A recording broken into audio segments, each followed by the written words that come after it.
So আমরা গত video দেখেছিলাম পার্টস অফ স্পিচের প্রোনাউন পর্যন্ত। আজকে দেখব ভার্ব। তো প্রথমে আসছে ভার্ব কাকে বলে। যে সকল শব্দ বা ওয়ার্ড দ্বারা কোনো কিছু কাজ করা বোঝায় তাই বলা হয় ভার্ব, মানে সেটিকেই বলা হয় ভার্ব। যেমন go, do, play, run, read, sing, এইসব যে ওয়ার্ডগুলি ব্যবহার করা হয় সেগুলিকে আমরা ভার্ব বলি। ভার্ব সাধারণত দুই প্রকার হয়, একটা ফাইনাইট ভার্ব আর একটা আছে non finite verb. Finite verb বলতে কাকে বোঝা হয়? যেসব ভার্ব দ্বারা সেন্টেন্সের সমাপ্তি ঘটে, অর্থাৎ সেন্টেন্সটি সম্পূর্ণ শেষ হয়ে যাবে, সেখানকে বলা হয়, সেই জায়গাটিকেই বলা হয় ফাইনাইট ভার্ব। সেই ভার্ব দ্বারা বলা হয় ফাইনাইট ভার্ব। যে ভার্বটি নাম্বার, পার্সন এবং টেন্স অনুযায়ী পরিবর্তন হয় তাকে বলা হয় ফাইনাইট ভার্ব। এক্সাম্পল দিয়ে আমরা বলতে পারি মেনা লাভস ডান্সিং, ঠিক আছে। আবার আমরা বলতে পারি দে রো ব্ল্যাঙ্কস। এই যে সবার লাস্টে যেটা দিয়ে আছে দ্য প্রিপেয়ার দ্য ডকুমেন্ট, মানে আমার ডকুমেন্ট রেডি হয়ে গেছে, অর্থাৎ কি আমার এখানে কাজটি শেষ করা বোঝাচ্ছে, এটাকে বলা হচ্ছে ফাইনাইট ভার্ব। ফাইনাইট ভার্বকে আবার দুই ভাগে ভাগ করা হয়ে যাচ্ছে, একটা হচ্ছে প্রিন্সিপাল, একটা হচ্ছে অক্সিলারি ভার্ব। প্রিন্সিপাল ভার্ব কাকে বলে? যে ভার্ব স্বাধীনভাবে নিজেই ক্রিয়া সম্পন্ন করে, অর্থাৎ অর্থ প্রকাশ করে। যে ভার্ব স্বাধীনভাবে নিজেই ক্রিয়া সম্পাদন করে অর্থ প্রকাশ করে তাকে বলা হয় প্রিন্সিপাল ভার্ব। অর্থাৎ অর্থ প্রকাশের জন্য অন্য কোনো ভার্বের উপর নির্ভরশীল নয়, সে নিজে নিজেই একটি অর্থ প্রদান করতে পারে, তাকে বলা হয় প্রিন্সিপাল ভার্ব বা মেন ভার্ব।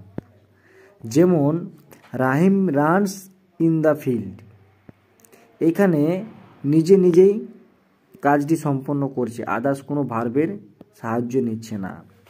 অক্সিলারি ভার্ব, যে ভার্ব প্রিন্সিপাল ভার্বকে পূর্ণ অর্থ প্রকাশ করতে সাহায্য করে তাকে অক্সিলারি ভার্ব বলে। অক্সিলারি ভার্ব হচ্ছে হেল্পিং ভার্বও বলা যায়, হেল্পিং ভার্ব। যেমন এখানে আছে উই উইল প্লে, এই যে উইলটা হচ্ছে আমার এখানে অক্সিলারি ভার্ব।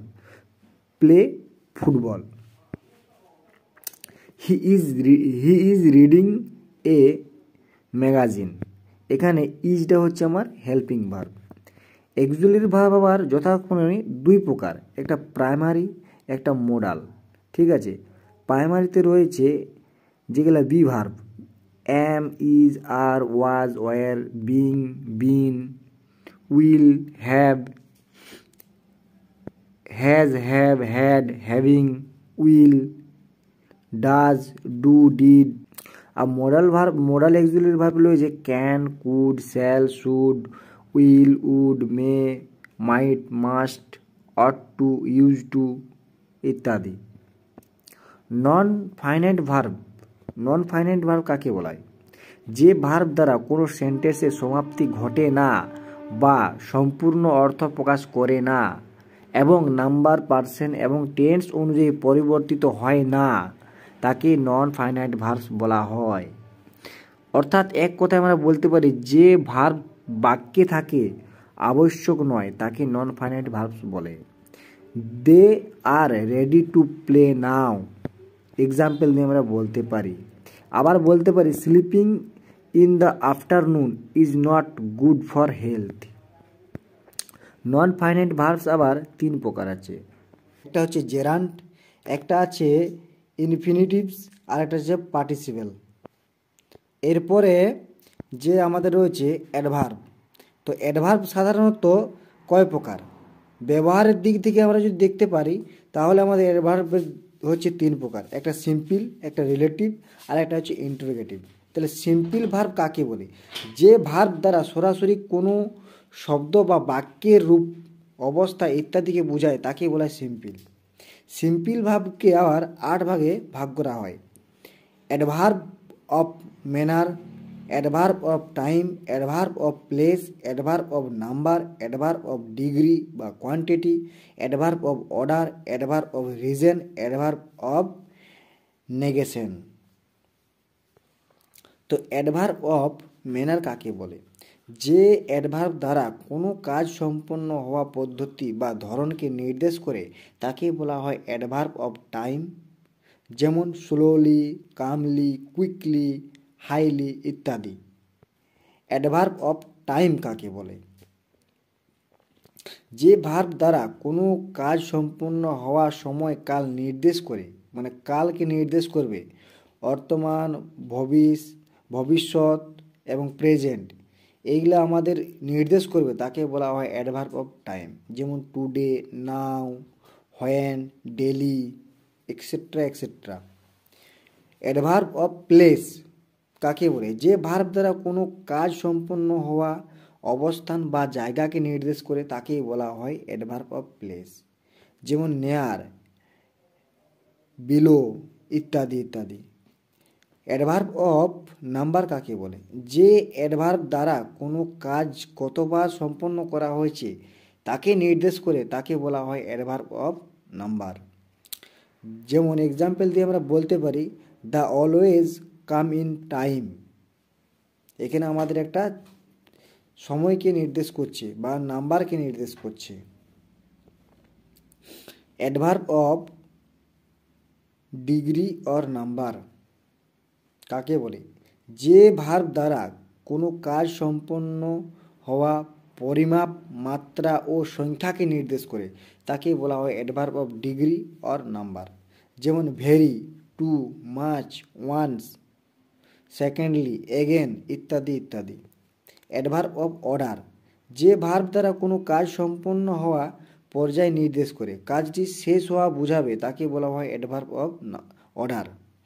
যেমন ফার্স্টলি, সেকেন্ডলি, থার্ডলি, ফাইনালি ইত্যাদি ইত্যাদি। অ্যাডভার্ব অফ ইফেক্ট কাকে বলে?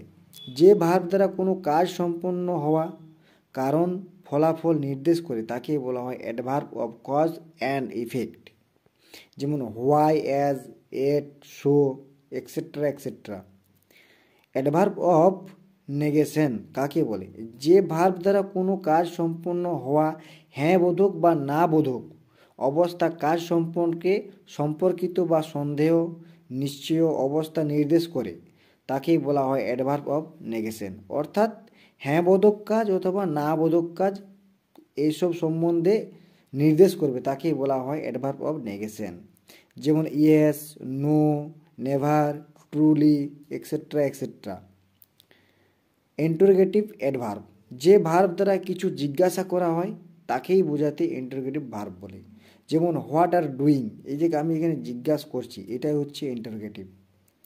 রিলেটিভ কনজাংটিভ অ্যাডভার্ব যে ভার্ব দ্বারা কনজাংটিভ এর সংযোগ বা সমন্বয় বোঝায়, তাকে বলা হয় কনজাংটিভ। মানে দুটোকে আমাদের একসাথে যুক্ত করবে, সেটাই হচ্ছে conjunctive. Do you know the place where the life, এটি হচ্ছে আমাদের রিলেটিভ বা কনজাংটিভ। এরপরে আসি প্রিপোজিশন। প্রিপোজিশন কাকে বলে? যে সকল শব্দ সাধারণ নাউন বা প্রোনাউনের সামনে বসে, নাউন বা প্রোনাউনের সাথে সেন্টেন্সের অন্যান্য শব্দের সম্পর্ক প্রকাশ করে, তাকে বলা হয় প্রিপোজিশন। যেমন the book is on the table, she is living in this room. এই প্রিপোজিশন সম্বন্ধে আলাদা একটি ভিডিও করে বানিয়ে দেওয়া হবে। আজ এই পর্যন্তই প্রিপোজিশন সম্বন্ধে বলা হলো।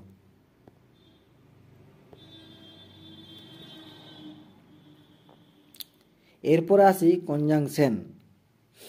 কনজাংশন সংযোজক অব্যয়। পার্টস অফ স্পিচে যে ওয়ার্ডগুলো দুই বা ততোধিক ওয়ার্ড বা কজ বা সেন্টেন্সকে যুক্ত করে, তাকে বলা হয় কনজাংশন। যেমন অ্যান্ড, অর, বাট, এট ইত্যাদি ইত্যাদি। কনজাংশন প্রধানত তিন প্রকার হয়। একটা হচ্ছে কোঅর্ডিনেটিং কনজাংশন, দ্বিতীয় হচ্ছে সাবঅর্ডিনেটিং কনজাংশন, আর তৃতীয় হচ্ছে কারলেটিভ কনজাংশন। কোঅর্ডিনেটিং কনজাংশন কাকে বলে? যে কনজাংশন একই রকম ব্যাকরণগত কাঠামো সম্পন্ন সেন্টেন্সকে যুক্ত করে, তাকে বলা হচ্ছে কোঅর্ডিনেটিং কনজাংশন। যেমন অ্যান্ড, সাচ এজ, সো, নর, ফর, বাট এক্সেট্রা এক্সেট্রা। দ্বিতীয়ত আসি সাবঅর্ডিনেটিং কনজাংশন। যে কনজাংশন একটি সাবঅর্ডিনেট, একটি সাবঅর্ডিনেটকে একটি ম্যান ধারার সঙ্গে যুক্ত করে তাকে বলা হয় সাবঅর্ডিনেটিং কনজাংশন। যেমন সো দ্যাট, বিফোর ইত্যাদি।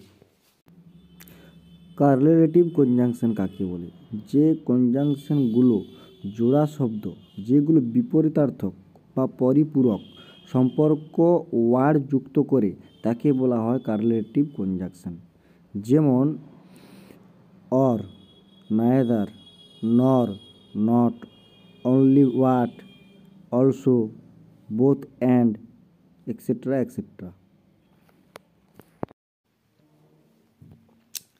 এরপর আসি ইন্টারজেকশন কাকে বলে। ইন্টারজেকশন কাকে বলে? যে সকল শব্দ দুঃখ, কষ্ট, আনন্দ, ঘৃণা, লজ্জা, বিস্ময় প্রভৃতি মনের আকস্মিক আবেগ প্রকাশ করে তাকে বলা হয় ইন্টারজেকশন।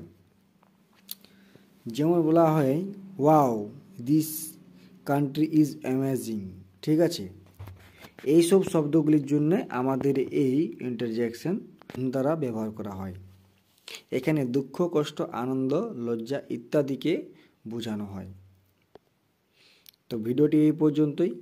পরে নেক্সট ক্লাস হবে আমাদের সেন্টেন্সের উপর।